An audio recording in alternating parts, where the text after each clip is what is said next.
the collapse, as presented there just a few minutes ago, the collapse of the pension system. I've been very impressed because I have heard Olivier in the past also to present these fears that society has about what can happen with the pensions and all this stuff, and many more topics that usually make people fear about these developments. We use machine learning and physics models to work with big biological data, like Peter presented today, to find cause and effects in this biological data and to find drivers of aging. We target these identified targets with the different agents, and up to the moment we rejuvenated mice in the lab of Brian Kennedy, which is actually the technological milestone.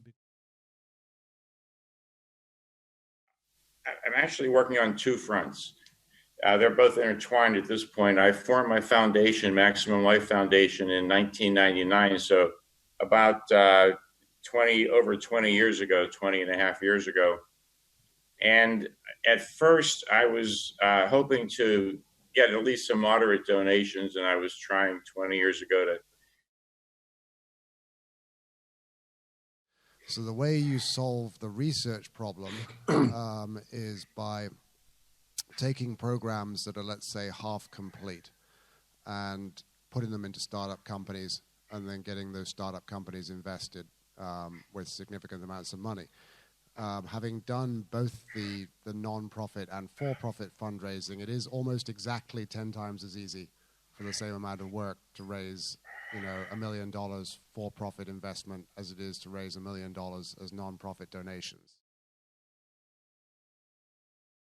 And I think there is a big difference between grants and donations and raising money from VCs. So let's talk about raising money from VCs. And here it's all about your story. It's storytelling, because the interest of the VC is to get your money back as soon as possible. So you have to tell the story that who's going to pay for your data? Who's going to pay for your service? I think, I've been involved in fundraising, and I've actually been an investor myself for over 20 years. I've raised over $60 million from about 50 plus investors, probably as many as 75 investors.